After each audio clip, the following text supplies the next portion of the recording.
ಒಂದು plastic bottle ಇಡ್ತಾರೆ, ನಾವು ಇಷ್ಟು ನೀರು ಕುಡ್ದಿರ್ತೀವಿ, ಅದನ್ನಲ್ಲೇ ಬಿಟ್ಟರೆ ಇನ್ಯಾರು ಕುಡಿಯೋಕ್ಕಾಗಲ್ಲ, ಅಷ್ಟು ಪ್ಲಾಸ್ಟಿಕ್ ಭೂಮಿಯ ಗರ್ಭಕ್ಕೆ ಹೋಗಿ ಹಾಳಾಗುತ್ತೆ.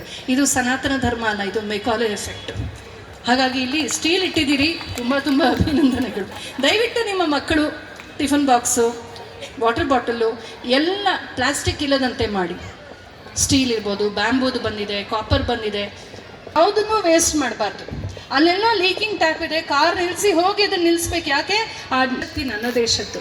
ಹೀಗೆ ಇಡೀ ದೇಶದ ಎಲ್ಲ ಸಂಪನ್ಮೂಲಗಳನ್ನು, ಪಶು ಪಕ್ಷಿ ಪ್ರಾಣಿಗಳನ್ನು ಗೌರವಿಸೋದನ್ನು ಸನಾತನ ಧರ್ಮ ಹೇಳ್ಕೊಟ್ಟಿದೆ. ನಮ್ಮ ಎಲ್ಲರ ಮಕ್ಕಿರ್ತಾ ಇದ್ವಿ, ನಾವೆಲ್ಲ ಮಕ್ಕಳು ಹೋಗಿ ನೀರು ತುಂಬ್ತಿದ್ವಿ. ಯಾಕೆ ಹೇಳಿ? ಬೀದಿಯಲ್ಲಿ ಹೋಗೋ ನಾಯಿಗಳು, ಆಕಳು, ಪಕ್ಷಿಗಳೆಲ್ಲ ನೀರು ಕುಡೀಲಿ, ಊಟ ಮಾಡಲಿ. ಊಟ ಮಾಡೋ ಮುಂಚೆ ಒಂದಿಷ್ಟು ಕಾಳುಗಳನ್ನು ಅಲ್ಲಿ ಇಟ್ಬಿಟ್ಟು ಬರ್ತಾ ಇದ್ವಿ. ಗೋಗ್ರಾಸ ಕೊಡ್ತಿದ್ವಿ. ಸೆಂಟ್ರಲ್ ಎಲಿವೇಶನ್ ಹಾಳಾಗ್ಬಿಡುತ್ತೆ. ಅದೆಲ್ಲವನ್ನ ಬಿಟ್ಬಿಟ್ಟಿದ್ದೀವಿ. ಯಾವ ಚುಚ್ಚಾಗಾಡ್ತೀವಿ? ನಮ್ಮದೇ ದೇಶ ಕೊಟ್ಟಂಥ ಅದ್ಭುತವಾದ ಮೌಲ್ಯಗಳನ್ನು ನಾವು ಪಾಲಿಸಿ ಅವ್ರಿಗೂ ಕಲಿಸುವಂಥ ವಿಶ್ವಗುರು ಆಗೋದು ಯಾವಾಗ? ಭಾರತ ವಿಶ್ವಗುರು ಯಾವಾಗ ಆಗಿತ್ತು ಗೊತ್ತಾ? ತನ್ನ ಅಸ್ಮಿತೆಯ ಬಗ್ಗೆ ಪೂರ್ಣ ಜ್ಞಾನವಿದ್ದಾಗ.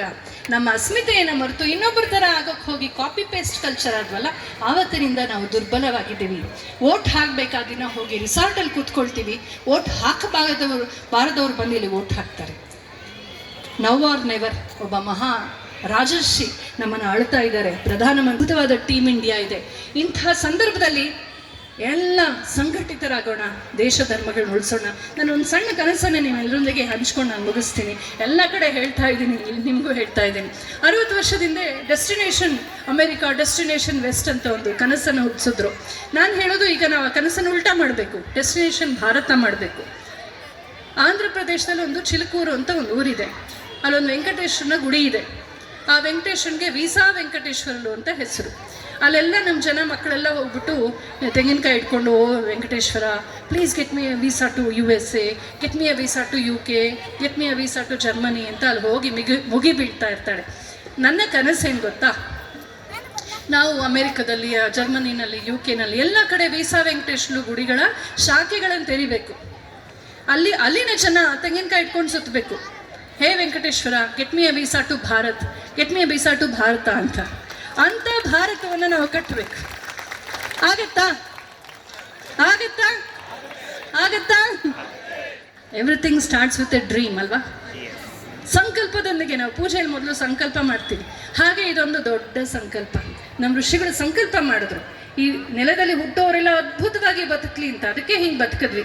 ಆ ಮೆಕಾಲೆ ಕಳ್ಳ ಬಂದ್ಬಿಟ್ಟು ಸಂಕಲ್ಪ ಮಾಡಿದ, ಇವರೆಲ್ಲ ಹಾಳಾಗ್ಬಿಡ್ಲಿ, ಇವರ ಅಭಿಮಾನವೆಲ್ಲ ಸತ್ತೋಗ್ಬಿಡ್ಲಿ ಅಂತ. ಆ ಅಭಿಮಾನವನ್ನು ಹಾಳು ಮಾಡಿ ಇವತ್ತು ನಮಗೆ ಇಂಗ್ಲೀಷ್ ಮಾತಾಡೋದ್ರಲ್ಲಿ ಸಂತೋಷ, ಅಶ್ಲೀಲ ವೆಸ್ಟರ್ನ್ ಡ್ರೆಸ್ಸಸ್ ಹಾಕೊಳ್ಳೋದ್ರಲ್ಲಿ ಒಂಥರ ಸಂತೋಷ. ಆದರೆ ನಮ್ಮದೇ ಆದ ಸಭ್ಯ ಸುಂದರ ಸಂಸ್ಕೃತಿಯನ್ನು ಪಾಲಿಸೋದ್ರಲ್ಲಿ ಯಾತಕ್ಕೆ ನಮಗೆ ಸ್ವಾಭಿಮಾನ ಇಲ್ಲ? ಇದನ್ನು ನಾವು ಉಲ್ಟಾ ಮಾಡಬೇಕು. ಈ ಹಿಂದೂ ಸಮಾಜೋತ್ಸವದ ಮುಖ್ಯ ಉದ್ದೇಶ ಏನು? ನಮ್ಮೆಲ್ಲರಲ್ಲಿ ಇರುವಂತಹ ಸ್ವಾಭಿಮಾನವನ್ನು ಬಡಿದೆಬ್ಬಿಸೋದು. ನಾವೆಲ್ಲ ಒಗ್ಗೂಡಿ ಬದುಕಬೇಕು. ಕಲೆಕ್ಟಿವ್ ಲೈಫ್, ಸಮಷ್ಟಿ ಬದುಕೇ ಬದುಕು. ಒಬ್ಬೊಬ್ಬರಾಗಿದ್ದರೆ ಸರ್ವನಾಶವಾಗಿಬಿಡ್ತೀವಿ. ಹಾಗಾಗಿ ಸದಾ ಒಗ್ಗೂಡಬೇಕು, ಒಬ್ರಿಗೊಬ್ರು. ಇನ್ಮೇಲೆ ಯಾವುದೇ ಹಬ್ಬ ಮಾಡಿದ್ರು, ನಾವೆಲ್ಲ ನಂಗೆ ನೆನಪಿದೆ, ವರಮಹಾಲಕ್ಷ್ಮಿ ಹಬ್ಬ ಅದು ಇದು ಬಂದ್ಬಿಟ್ರೆ ಚೆನ್ನಾಗಿ ಅಲಂಕಾರ ಮಾಡ್ಕೊಂಡು ಮನೆಯಿಂದ ಮನೆ ಹೋಗಿ ಎಲ್ಲರೂ ಕರಿತಿದ್ವಿ. ಇವತ್ತು ಹೆಣ್ಮಕ್ಳು ಅದೇ ಹೆಣ್ಮಕ್ಳೇನು, ಗಂಡು ಮಕ್ಕಳು ಹೆಣ್ಮಕ್ಳು ಅದೇ ಒಂದು ದಾಬೆ ಥರ ಒಂದು ಫೇಡೆಡ್ ಜೀನ್ಸ್ ಹಾಕ್ಕೊಂಡು, ಅದೇ ವಾಟ್ಸಪ್ ಇಟ್ಕೊಂಡು, ಅದೇ ತಲೆ ಕೂದಲು ಕೆತ್ಕೊಂಡು, ಹಬ್ಬವೂ ಅಷ್ಟೇ, ಬೇರೆ ದಿನವೂ ಅಷ್ಟೇ. ಏನು ಮಾಡ್ತಾರೆ ಅದರಲ್ಲಿ? ಟೈಮ್ ವೇಸ್ಟು, ಯವ್ವನ ವೇಸ್ಟು. ಮಾಲ್ ಕಲ್ಚರ್ ಬೇರೆ. ಅಲ್ಲಿ ಹೋಗಿ 10 ರೂಪಾಯಿ ವಸ್ತುಗೆ 1000 ರೂಪಾಯಿ ಕೊಟ್ಬಿಟ್ಟು ಬರೋದು. ಆ ಕಿತ್ತೋಗಿರೋ ಬಾಲಿವುಡ್ ಅನ್ನೋ ದೊಡ್ಡ ಡಸ್ಟ್ಬಿನ್ ಇದೆ, ಅಲ್ಲಿಂದ ಕೊಳೆನ ತಲೆಯಲ್ಲಿ ತುಂಬಿಸ್ಕೊಳ್ಳೋದು. ಇದನ್ನು ಬಿಟ್ಟು ಬಾಲಿವುಡನ್ನು ಬಾಯ್ಕಾಟ್ ಮಾಡಿ, ಒಳ್ಳೆ ಸಿನಿಮಾ ಬಂದರೆ ನೋಡಿ, ಛಾವಾ ಥರ ಬಂದರೆ ನೋಡಿ, ಮಿಕ್ಕದನ್ನೆಲ್ಲ ಬಾಯ್ಕಾಟ್ ಮಾಡಿ. ಮಾಲ್ ಕಲ್ಚರ್ನ ಬಿಟ್ಬಿಡಿ, ಅದು ಕಲ್ಚರೇ ಅಲ್ಲ. It is waste of time, waste of money, waste of ಸ್ವಾಭಿಮಾನ.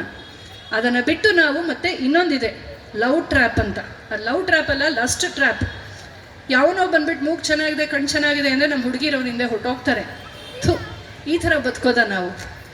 ತನ್ನ 10 ತಲೆಗಳನ್ನು ಸೀತೆಯ ಕಾಲಿಗಿಟ್ಟು ನಾನು ಒಪ್ಕೊಂಡು, ಬೇಡ ಹೋಗಂದು ಸೀತೆ. ಅಂಥ ಸ್ವಾಭಿಮಾನ ನಮ್ಮಲ್ಲಿ ಇರಬೇಕು. ನಮ್ಮ ಮಕ್ಕಳಾಗಲಿ ಧೀರವೀರರಾಗಬೇಕು.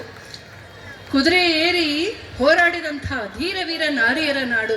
ಇವತ್ತು ವೆಸ್ಟರ್ನ್ ಡ್ರೆಸ್ಸಸ್ ಹಾಕೊಂಡು ನೈಲ್ ಪಾಲಿಶ್ ಹಾಕೊಂಡು ಇಂಗ್ಲೀಷ್ ಮಾತಾಡ್ಬಿಟ್ಟು ಮಾಲ್ ಸುತ್ಕೊಂಡ್ಬಂದ ಹುಡುಗಿಯರು ಜರಳೆ ನೋಡಿ ಹಾಡ್ತಾರಲ್ಲ, ಏನು ಕಲ್ತರು ಕಾಲೇಜ್ ಎಜುಕೇಷನಿಂದ? ಹಾಗಾಗಿ ಸ್ವಲ್ಪ ಸ್ವಂತ ಬುದ್ಧಿಯಿಂದ ಆಲೋಚನೆ ಮಾಡೋಣ. ನಮ್ಮ ಋಷಿಗಳು ನಮಗೆ ಅದ್ಭುತವಾದ ಪಂಚಯಜ್ಞಗಳನ್ನು ಕೊಟ್ಟಿದ್ದಾರೆ. ಇದನ್ನು ಮನೆಯಲ್ಲೂ ಪಾಲಿಸ್ತಾ ಇದ್ದೀವಿ, ಆದರೆ ಇನ್ನೂ ಅರಿತು ಪಾಲಿಸೋಣ. ಇದನ್ನೇ ಬಸವೇಶ್ವರರು ಕಳಬೇಡ, ಕೊಲಬೇಡ, ಹುಸಿಯ ನುಡಿಯಲು ಬೇಡ ಅಂತ ಹೇಳಿದ್ರು. ಇದನ್ನೇ ಬುದ್ಧನು ಅಷ್ಟಾಂಗ ಯೋಗ ಪದ್ಧತಿಯಲ್ಲಿ ಹೇಳ್ದ. ಇದನ್ನೇ ಮಹಾವೀರನು ಹೇಳಿದ್ದು, ಇದನ್ನೇ ಶಂಕರಾಚಾರ್ಯ ಹೇಳಿದ್ದು, ಇದನ್ನೇ ಎಲ್ಲ ಆಚಾರ್ಯರು ಹೇಳಿದ್ದು. ಹೊಸ ಹೊಸ ಉಪಮೆಗಳಲ್ಲಿ ಹೇಳಿದ್ರು. ಆದರೆ ನೀವು ಬೇರೆ ನಾವು ಬೇರೆ ಅಂತ ನಾವು ಹೊಡೆದು ಕೂತಿದ್ದೀವಿ. ನಾವೆಲ್ಲ ಒಂದಾಗೋಣ, ಪಂಚಮಹಾಯಜ್ಞಗಳನ್ನು ಪಾಲಿಸೋಣ. ಸನಾತನ ಧರ್ಮ ಉಳಿದ್ರೆ ಜಗತ್ತಿನಲ್ಲಿ ಶಾಂತಿ, ಸಂತೋಷ, ಸೌಹಾರ್ದ ಉಳಿಯುತ್ತೆ. ಅಂಥ ಋಷಿ ಸಂತಾನವಾದಂಥ ನಾವೇ ಧನ್ಯರು ಅಂತ ಹೇಳ್ತಾ ಈ ಹಿಂದೂ ಸಮಾಜೋತ್ಸವದಲ್ಲಿ ಬಂದಂಥ ಸನಾತನ ಹಿಂದೂ ಧರ್ಮಕ್ಕೆ ನಮಸ್ಕಾರ.